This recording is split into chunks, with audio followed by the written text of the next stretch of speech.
before you start negotiation, Ben, there's a few things we should speak about. A couple of these are in your wheelhouse. Let's kick it off with the first one.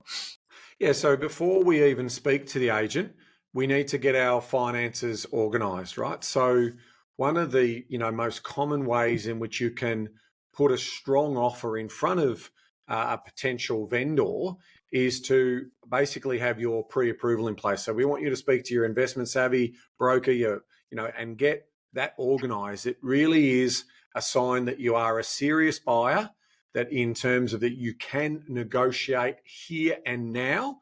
And off the back of that, you also should have done your homework around the money side of it, which is know your budget. So what is your budget? What's the level that you can go to as part of that story?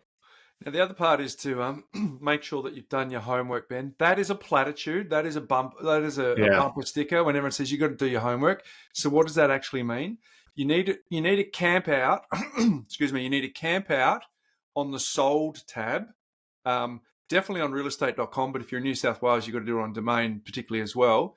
You need to camp out on the sold tab, not the buy tab, not the rent tab, on the sold tab. And you need to have spreadsheets that accompany that, because you need to know what is actually sold 2 weeks ago, 4 weeks ago, 6 weeks ago, 2 months ago. And you need to be able to apply some sort of science and some art to it too, because sometimes if you're in a very hot market, 3 months ago's data doesn't tell you anything, right? If you're in a normal market, it does tell you something. So you actually want to make sure that what you want actually does exist, right? So if you talk about your point before, Ben, you said you established the budget. You want to know if that budget's actually going to buy you what you think you're going to buy. And the worst place to go and work that out is in the buy tab, because there is no science in the buy tab. There are like quote ranges, there are like over quotas, there are under. Oh my gosh, that is the worst place to go. Yeah, it is, and I think it just sort of highlights a couple of things that I would always say. My key takeaways in this area is always, what land component am I getting? And a lot of people miss that. They think about the dwelling and its age and how comfortable it looks.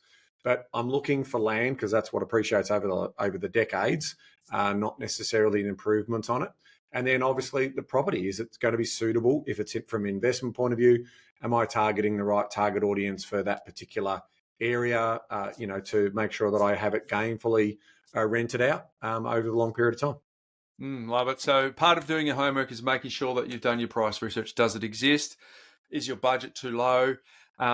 Do I actually have enough money to be in this suburb that I really want to be in? We know that location does 80% of the heavy lifting. We know that it says location, location, location on purpose, but sometimes you just got to be real on actually, can you get what you want?